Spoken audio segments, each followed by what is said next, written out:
da Igreja Batista Central é 62 anos de legado, de pioneiros, pessoas valentes na fé, que vieram enfrentando todos os desafios para abrir caminho, para plantar sonhos, para plantar visão.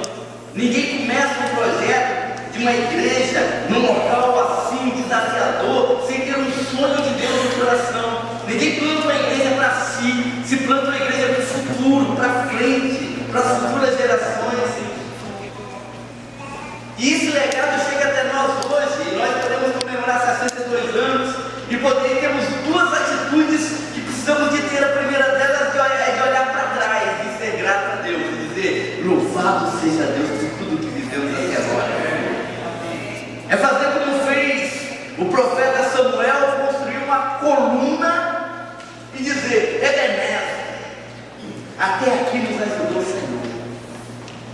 Mas sob o espectro desse legado da história, há o desafio de olhar para frente, há o desafio de entender que se Deus investiu de maneira tão intensa e poderosa na vida dessa igreja até esse momento, é porque ainda há muitas coisas que Deus quer fazer na vida dessa igreja. Amém. Agora. E chegou a nossa hora de levantar, chegou a nossa hora de continuar em frente, chegou a nossa hora de sonhar, chegou a nossa hora de crer. Por isso eu quero te convidar a abrir a sua Bíblia para Habacuque capítulo 2, versículos de 1 a 4. Queridos, há cerca de 1 ano e meio, nós estávamos aqui, a primeira igreja batista em Laranjeiras, juntamente com os irmãos, dando posse ao pastor Fábio. O Fábio, ele não é só um colega de ministério, o Fábio é um amigo, é um irmão. Quando, no dia 10 de novembro, amanhã, fazem 4 anos, eu cheguei lá na PIB Laranjeiras e encontrei lá o pastor Fábio. E eu me lembro quando ele encostou perto de mim e disse: pastor, o que Deus tem colocado no coração do irmão para essa igreja, eu creio que a gente vai conseguir fazer, conta comigo. E de lá para cá o Fábio foi conduzido ao ministério pastoral, passou pelo concílio, e tem sido não apenas o meu auxiliar, mas foi o meu colega de sonhos, meu colega de visão, meu apoiador. Eu costumo dizer o seguinte: Deus juntou um bando de doidos lá na tribo de Laranjeiras, fez a gente sonhar com sonhos que extrapolam a realidade da igreja e nos empurrou para lá e trouxe o Fábio dos Estados Unidos, e trouxe daqui de Vitória, juntou a gente, chacoalhou e disse: agora leva esse povo para sonhar. E quando o Fábio veio para cá e nós conversamos, e a comissão também veio conversar comigo sobre o Fábio, para perguntar, ele disse: olha, vocês estão convidando um homem que teme a Deus. O temor do Fábio em relação ao Senhor é algo que impacta a minha vida. Ele é alguém que teme o Senhor, que tem zelo pelas coisas do Senhor. Vocês estão convidando um homem de oração. Você sabe o que é você acordar 3 horas da madrugada e receber um torpedo dizendo assim: eu estou orando por você. Quem quiser receber esse torpedo? Estou dizendo? É um homem de oração. E o Fábio é um homem de visão. Quando ele veio para cá, eu disse: Fábio, se Deus te levar para a igreja central de Vitória, vai ser para chacoalhar o centro de Vitória. Amém, Deus. O centro de Vitória está no marado, o centro de Vitória está meio que paradinho. Se alguém chegar lá e dar uma chacoalhada espiritual no centro de Vitória e dizer: Deus está aqui. Eu falei: você vai ser esse cara. E eu louvo a Deus porque ele tem esse sonho. Ele, em nome de Jesus, a igreja vai realizar isso. Amém, Deus. Por isso que essa mensagem é a continuidade da mensagem de manhã. De manhã a nossa tese principal foi: Deus te conduziu, te criou um projeto de vida pessoal. Certo, pastor Silas? Você é fruto tua casa. Deus te trouxe para cá e te inseriu nesse contexto, para esse tempo chamado hoje, que Deus tem um plano para a sua vida. Uma pessoa, ela não começa a morrer, ela não morre quando perde a vida, ela morre quando perde os sonhos. Uma frase que eu vi caminhando lá no parque, na parte central de Laranjeiras, que alguém pinchou no muro e fala muito. Toda vez que eu passo por ali fazendo caminhada, eu vejo aquela frase e ela impacta o meu coração, diz assim: todos vão morrer, mas poucos estão vivendo. Que gente não está vivendo, que gente está existindo. Não planta um legado, não planta uma história, não caminha um projeto, simplesmente está aqui. De manhã nós falamos sobre isso. E se você entender isso, amém? Eu quero te desafiar a olhar para a sua vida com o olhar de fé. Abacuque capítulo 2. Vamos estar lendo os versos de 1 a 4, onde diz a palavra do Senhor assim: eu me colocarei sobre a minha torre de vigia e ficarei na fortaleza e vigiarei para ver o que ele me dirá e o que terei como resposta à minha queixa. E então o Senhor me respondeu e disse: escreve a visão em tábuas, de forma bem legível, para que até quem passe correndo possa lê-la, pois a visão ainda é para o tempo determinado e se apresenta para o fim, e ainda que demora, espera, porque certamente virá e não tardará. Veio arrogante, a sua alma não é correta, mas o justo viverá pela. Querido profeta Abacuque, é difícil precisar o período histórico que ele escreve, porque não há muita indicação histórica do livro. Também não há muita referência sobre esse homem, o Abacuque, profeta. Alguns o colocam dentro do contexto do reinado de Ezequias, quando Senaqueribe tenta invadir Jerusalém, pressiona o povo de Israel, escreve aquela carta de desafio. Mas eu prefiro contextualizar Abacuque, e aí é uma questão de preferência, porque não há dados históricos para isso, dentro do contexto do filho de Ezequias, o Manassés. Manassés foi o homem que mais reinou em Israel, e ele foi o pior de todos os reis de Judá, e ele fez o que era mais abominável aos olhos do Senhor. Ele sacrificou crianças a Moloque, a abominação síria,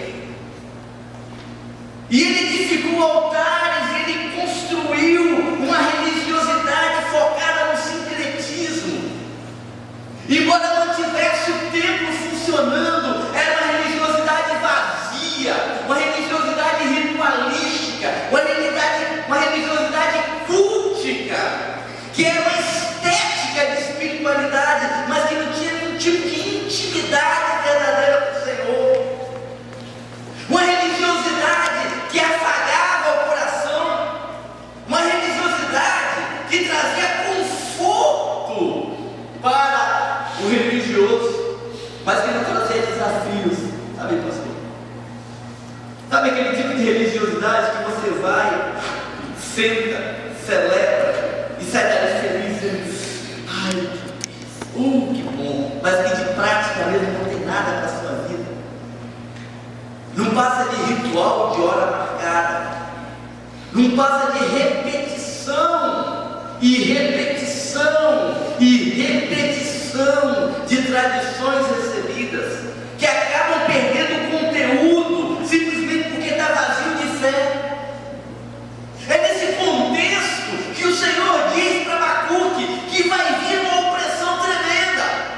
Deus diz assim: eu vou levantar contra esse povo uma opressão tremenda, e coisas começam a acontecer, a violência começa a campear,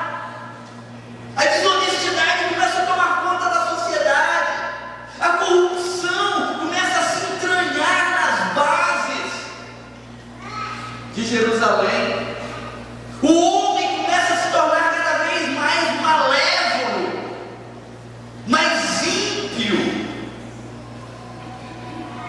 Os reis debochavam, os príncipes zombavam, os sacerdotes negligenciavam a sua função.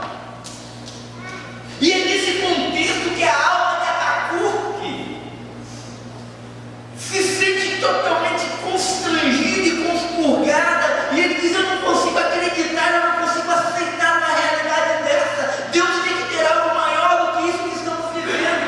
E aí começa um processo de insatisfação pessoal. E Abacuque vai para a presença do Senhor, e Abacuque começa a perguntar: Senhor, por quê? Por que a nossa sociedade é tão corrupta? Senhor, por que a violência é tão gritante nas nossas ruas? Senhor, por que a injustiça tem encontrado lugar e tem crescido no nosso meio? O que tem acontecido? E ele faz um propósito de coração: eu me colocarei diante do Senhor e vou perseguir uma resposta. Querido, deixa eu te falar uma coisa. Deus transforma a realidade social que nós vivemos quando o servo de Deus se torna inconformado com aquilo que ele vê no meio da sociedade. Amém, Deus. O grande problema nosso é que nós estamos acomodados. O grande problema nosso é que a violência se tornou algo tão comum que não mais atinge o nosso coração. Quando nós ligamos a televisão, ou quando nós abrimos os jornais, ou quando nós acessamos a internet, ou quando nós recebemos algum Twitter, ou quando olhamos no Facebook, nós recebemos notícias hediondas. E não temos tempo para dizer: Senhor, tenha misericórdia desse nosso país. Criança violentada pelo padrasto, e a gente não diz: Senhor, tenha compaixão do seu povo. Milhões e milhões desviados, e a gente não diz: Senhor, ministro na vida desse país. Acidente de morte, e a gente diz: Senhor, tenha compaixão dessa sociedade. Morte no baile funk, a gente não diz: Senhor, tenha misericórdia dos nossos jovens. Querido, a nossa torre de vigia, ela está vazia. Aquilo que o profeta Ezequiel fala através do profeta Ezequiel: e eis que eu procurei alguém que se colocasse no muro, na brecha, entre eu e esse povo, para que eu não o destruísse. Eu procurei e não encontrei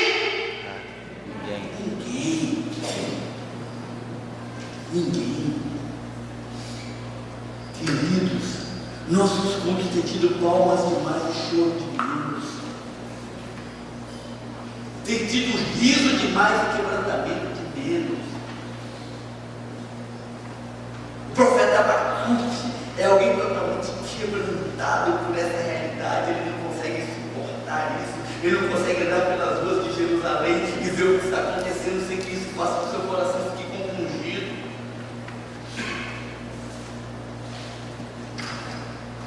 A nossa religiosidade, querido, tem que ir além do senso de cumprimento de ritual, e tem que nos desafiar a buscar em Deus respostas para as questões que têm incomodado o coração do Senhor no meio da sociedade. Um dia desses, eu e minha esposa estávamos em São Paulo. Minhas filhas estavam na casa da minha sogra, e aí passou uma matéria sobre ebola, e aquela suspeita de que alguém estivesse com ebola na estrada. E aí todo mundo assistindo televisão, e a minha pequena Samirete, que está dormindo ali, saiu de fininho. E eles foram procurar onde ela estava. Sabe onde ela estava? Estava lá no quarto ajoelhada, dizendo assim: Senhor, tem misericórdia. Faça com que não seja, faça com que isso não chegue até aqui. E o pessoal começou a rir dela.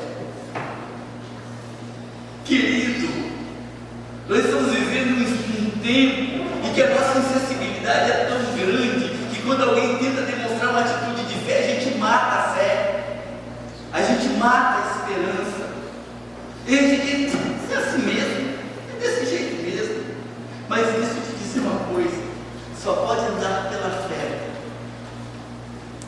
Só pode viver pela fé quem consegue entender que a realidade que nós somos chamados para experimentar não é a que nós vemos. Que a nossa realidade não é o aqui e agora, mas que existe a projeção de Deus no futuro. Amém. E essa realidade pode ser transformada em Jesus, em nome de Jesus. Amém, Senhor. E outra coisa que eu queria chamar a atenção em relação ao livro em si é o significado da palavra Abacuque. Embora não haja referência de quem é o pai de Abacuque, de qual é a sua tribo, de onde ele veio, o seu nome diz muito. Sabe por quê?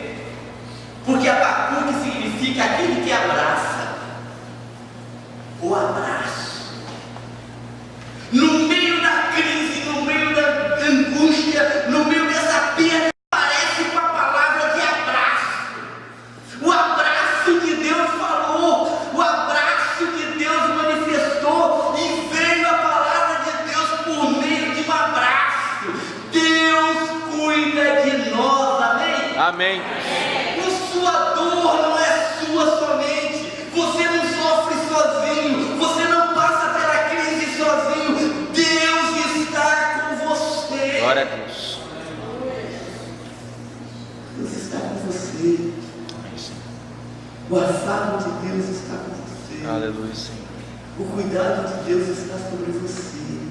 Quando você entrega a sua vida nas mãos do Senhor de maneira incondicional, você pode experimentar Deus falando por meio do abraço, do cuidado, do carinho, da manifestação, da paternidade espiritual sobre nós.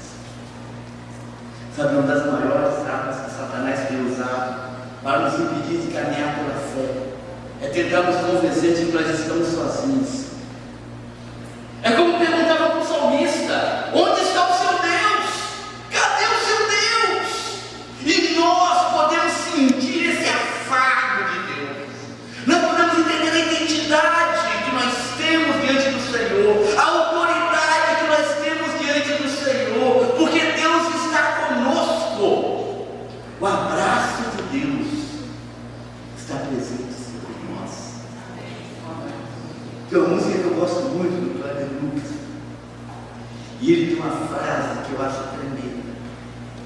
Diz assim: e mesmo quando eu chorar, as minhas lágrimas serão para regar a minha fé e consolar meu coração, pois quem chora aos pés da cruz, clamando em nome de Jesus, alcançará de ti, Senhor. Misericórdia, graça. Aleluia. Aleluia, Senhor. Misericórdia, graça e luz. Querido, tem tanta gente falando para chorar em nome dos homens. Vamos chorar aos pés da cruz. Vamos nos derramar diante do Senhor. Abacuque diz isso. Eu vou subir na minha torre de vigia. Eu vou começar no processo de busca de intimidade.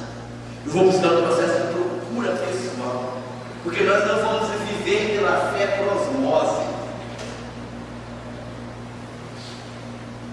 Nós não vamos viver por osmose. Talvez eu erre o nome, pastor Josias. Acertei? Ah, eu pensei que era. Pastor Josias vive ali ministrando na Cristolândia. E eu tenho certeza que se eu chegar perto dele e começar a conversar com ele, ele vai me contar tantas histórias de ação de Deus na vida das pessoas que você ainda fala. Deus é melhor. Mas essas experiências são dele. Tem gente que está vivendo a vida assim. Uma vida espiritual que é de sentir arrepios do que o outro está vivendo, mas que não vive de prática. Eu gosto muito quando o pastor Cláudio Duarte ele fala sobre Jesus no lago de Genezaré, quando ele vem andando sobre as águas, e Pedro disse ao Senhor: peça que eu vá até aí. Ele disse: venha. Ele disse: e então, irmãos, naquele estilo do pastor Cláudio Duarte, naquela noite em Jerusalém, quando compartilhavam experiências pessoais, 11 discípulos disseram assim: nós vimos um andando sobre as águas, mas apenas um vai dizer: eu andei sobre as águas. Deus não quer que você conheça experiências de fé. Deus quer que você tenha experiências. Amém, Senhor. Abacuque diz: eu vou perseguir isso. Eu vou perseguir isso. E ele recebe a palavra de Deus. Ele recebe a resposta de Deus. Porque eu vou te afirmar uma coisa, querido: não há ninguém que peça que não receba. Não há ninguém que clame que não seja respondido.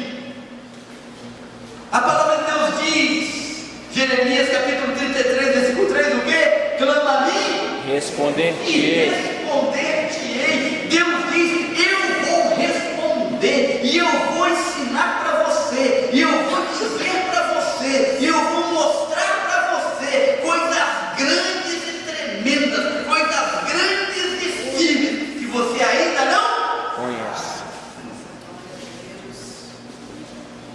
procura com todo o seu coração. Faz o profeta Isaías que diz: buscar-me-eis E me achareis quando me buscar. de todo o vosso coração. Incline o coração para isso. Quando Abacuque inclinou o coração para isso, Deus respondeu. E a resposta de Deus para Abacuque não foi a resposta que Abacuque esperava.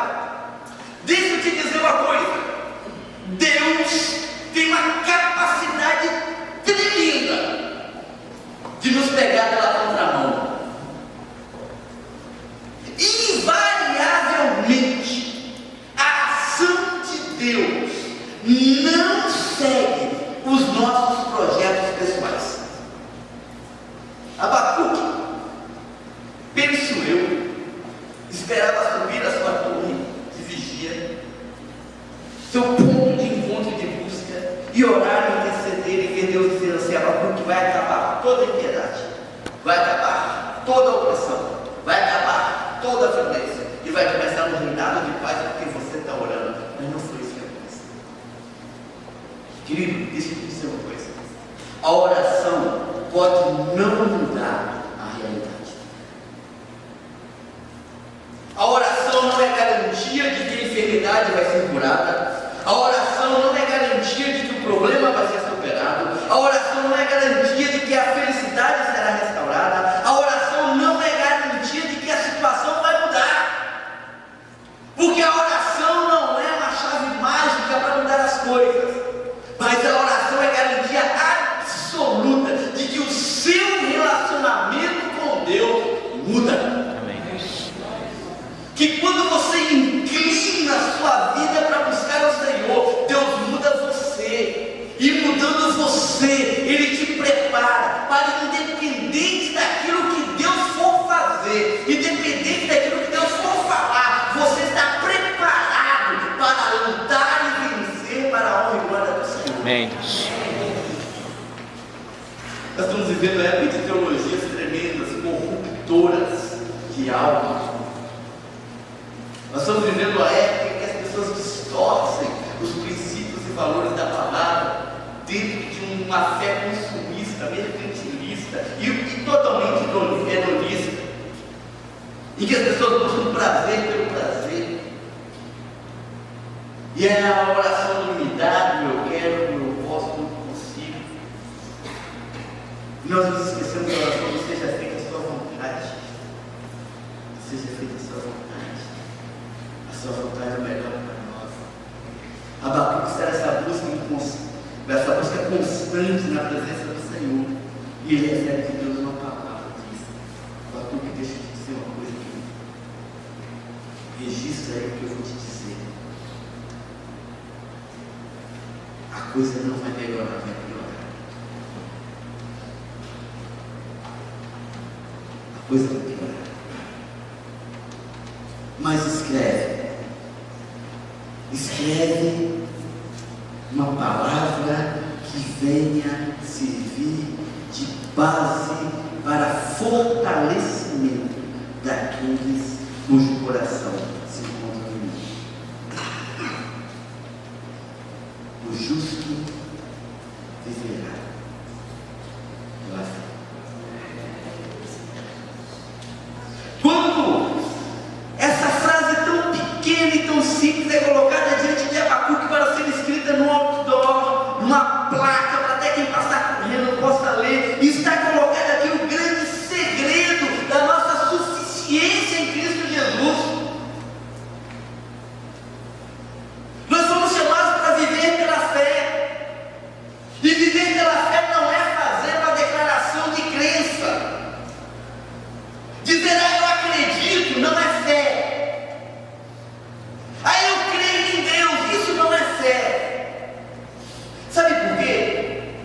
Tiago, ele vai dizer, lá no capítulo 2, versículo 19, você crê que Deus existe?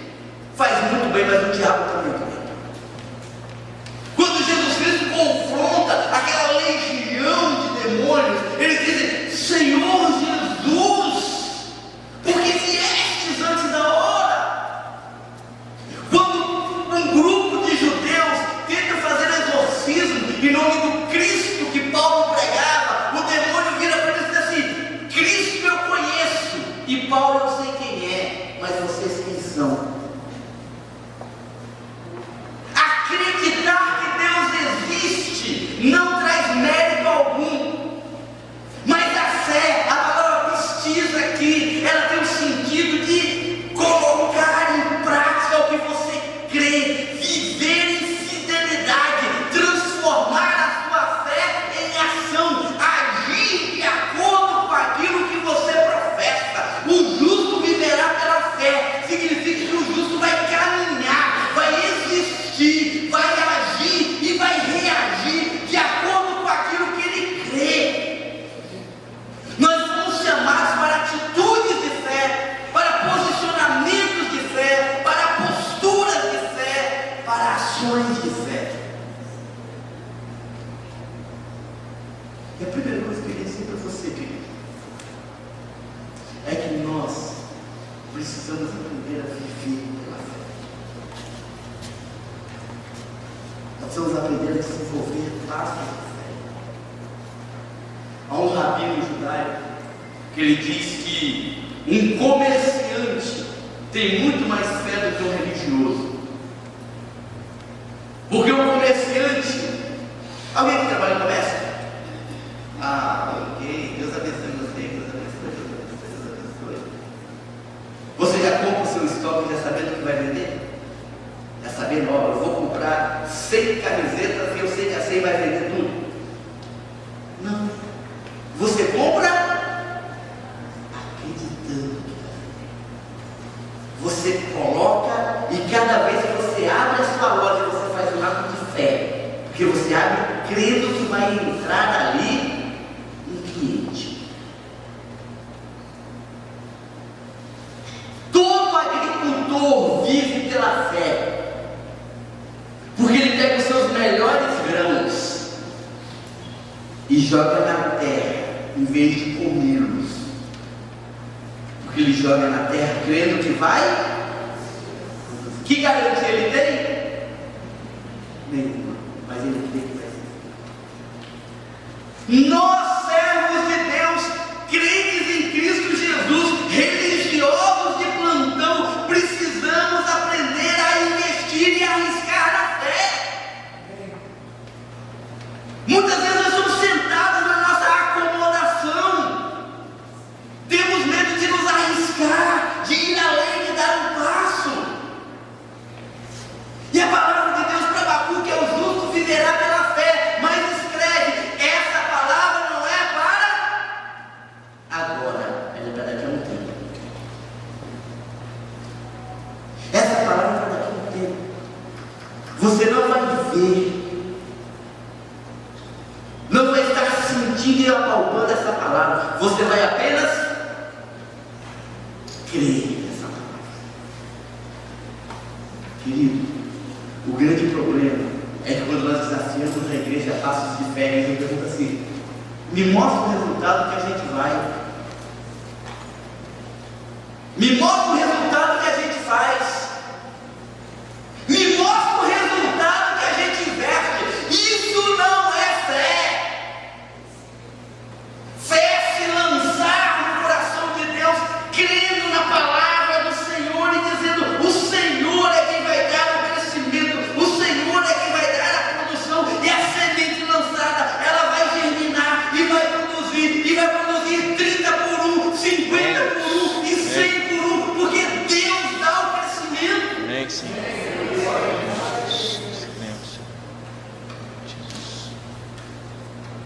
A verdadeira fé, ela aponta para o futuro. Hebreus capítulo 11, versículo 1, deu o conceito bíblico de fé.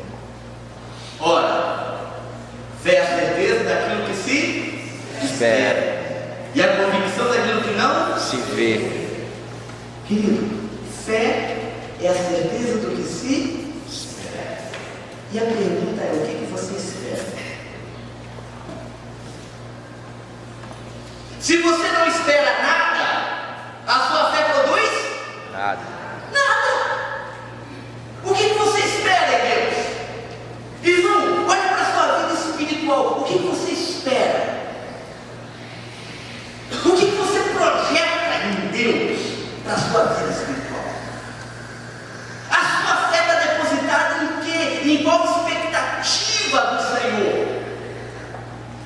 Deixa eu te dizer uma coisa: Deus nos chamou para que nós pudéssemos ser frutíferos filhos dele, produzindo filhos do Senhor, produzindo vida na vida, gerando pessoas regeneradas em Cristo Jesus, e através de nós houvesse um processo de continuidade da graça derramada sobre a vida das pessoas. Amém? Amém, Deus. O que eu espero em Deus? Eu tenho que esperar produzir discípulos. Eu tenho que esperar produzir pessoas regeneradas. Se a fé é a certeza do que se espera, você tem que esperar algo do Senhor. Amém. O que você espera do Senhor? Depois de 62 anos de história dessa igreja, o que você espera? Qual é a sua expectativa? Qual é o sonho e a visão que Deus tem dado para você? Os irmãos ali de Jardim da Penha, junto com o pastor Silas, que sonho, que visão, o que você espera para abençoar aquela igreja, aquele ministério? Os irmãos ali com o pastor Josias, junto à Cristolândia, que sonhos tem para esse lugar? César, que sonhos! Nós precisamos sonhar, queridos. O Espírito Santo de Deus nos conduz a isso. O profeta Joel diz: naquele tempo derramarei sobre toda a carne o meu espírito, e os jovens terão visões, e os anciãos terão sonhos. Amém? Amém, Deus. Em nome de Jesus. Queridos, sonhos de Deus. Sonhe projetos do Senhor. Abacuque tinha sonhos para aquele povo. Era sonho de paz, era sonho de misericórdia, era sonho de consolo. E Deus disse para ele: Abacuque, esse seu sonho não vai ser para agora, mas continue investindo nele e você vai ver isso acontecer. O sonho não é para agora, ele aponta para o futuro, querido. Eu gosto muito da palavra do pastor Eliú. O pastor Eliú falou sobre discipulado. Ele disse assim: discipulado pela fé é ver na vida do discípulo a potencialidade que ele ainda não tem. É você olhar para o camarada caído nas drogas e ver que ele é o indivíduo de Cristo Jesus, certo você e você dizer: eu vou ser discípulos. Disse que alguém, uma vez, o Miguel Ângelo, tirando de dentro da água um grande bloco de granito, com toda dificuldade, esforço, pessoas puxando, e aí ele começou a esculpir aquele bloco de granito e esculpiu ali um anjo. E alguém disse: como você conseguiu fazer o bloco virar um anjo? Ele disse: não, eu não fiz o anjo, já estava ali dentro, eu só tirei o que estava sobrando. O potencial já está ali, a gente só precisa acreditar e investir. Quantas vezes fazemos esses milagres de Deus pela fé acontecer? Quantas vezes a gente vê um bêbado se tornar produtivo pai de família e se tornar um homem íntegro, cuidador da sua casa? Quantas vezes a gente vê um jovem perdido ser regenerado e restaurado e se tornar alguém honrado na presença do Senhor?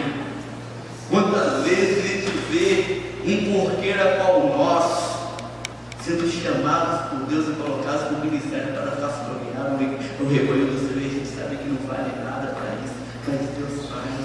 Glória a Deus. Fé é crer que o futuro preferível vai acontecer pela graça de Jesus. Segunda coisa que eu queria dizer para você é que fé nos leva à perseverança. O autor de Hebreus, capítulo 10, versículo 38, repete esse mesmo texto de Abacuque.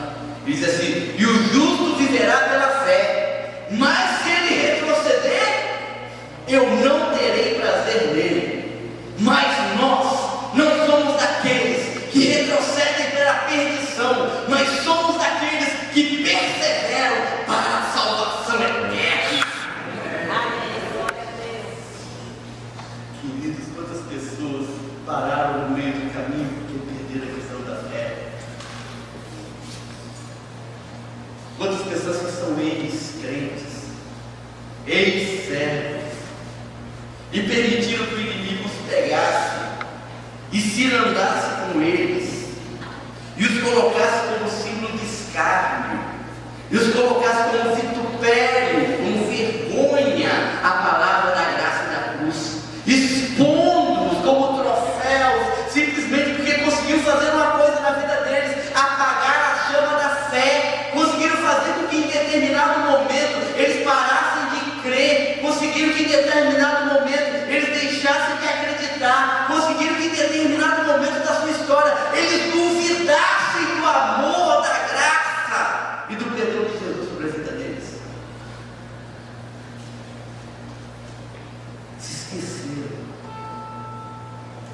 Se esqueceram do caminhar, se esqueceram da promessa, se esqueceram de chamar. E como aquela semente que caiu na beira do caminho e foi sufocada pelos espinhos, permitiram que as preocupações e ansiedades dessa vida roubassem delas a expectativa daquilo que Deus achou para fazer. Querido, repete comigo: eu não aceito viver a metade daquilo que Deus prometeu para mim. Eu recebo integral, de maneira plena, maneira transbordante, tudo aquilo que Deus falou ao meu respeito. Amém, Senhor. Querido, você é quem Deus diz que você é. Você faz o que Deus diz que você pode fazer. Você conquista aquilo que Deus diz que você vai conquistar. Nem o diabo, nem o mundo, nem a sua própria consciência tem poder de mudar aquilo que Deus disse sobre você. Nunca deixe o diabo roubar a sua fé, a sua convicção de andar na presença do Senhor. E finalmente, eu queria dizer para você que a fé nos conduz a uma dependência total e integral.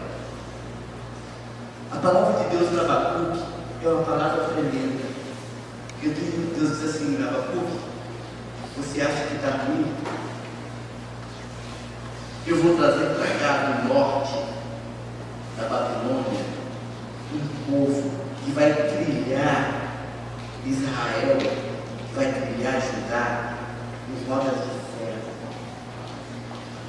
e vai conduzi-los com ganchos e com anzóis cravados na boca, e vai levá-los para um lugar em que eles sofrerão. Mas depois de 70 anos, eles vão restaurar as sortes desse povo. E eles voltarão a ser chamados povo de Deus.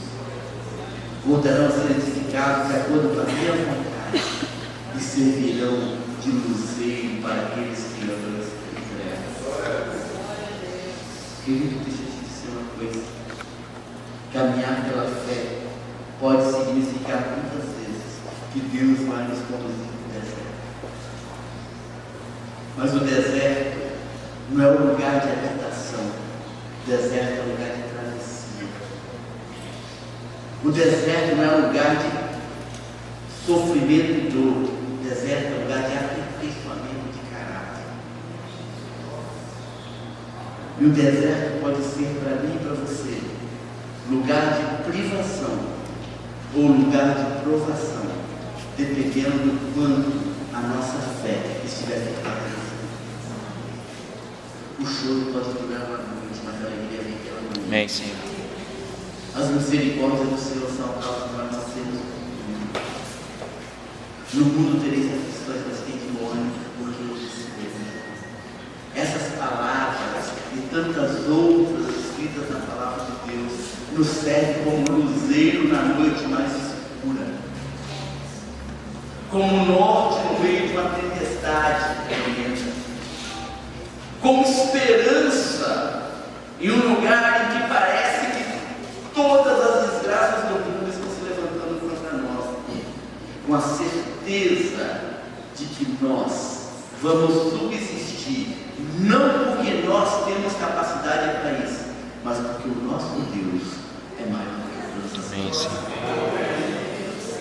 Golias não foi levantado para destruir Davi. Golias foi levantado para exaltar. Quanto maior a ameaça à sua fé, maior é a vitória que Deus vai te dar. Amém, Senhor. Que nós possamos, queridos, em nome do Senhor Jesus, como eu disse de manhã, possamos viver daquele livro, que possamos ser fiéis aos que nos seguem, que possamos olhar para uma história, para um legado de fé, legado de investimento, que veio redundar em 62 anos de história, mas que não acabam aqui, mas que servem para mim, para você, para cada um de nós, como referencial de que o Deus que nos chamou é o mesmo Deus que é poderoso o suficiente para nos conduzir de fé em fé, Amém, Pai. de glória em glória. Amém, Deus. E que a história do povo de Deus não é a história da força do povo de Deus, mas é a história da soberania do povo que serve a um Deus. E Deus que fala todas essas coisas. O justo viverá pela fé. Ouse viver pela fé. Ouse ir além da comodidade. Ouse romper os protocolos e crer que Deus tem mais para fazer na sua vida e na vida dessa igreja, em nome de Jesus. Amém? Amém.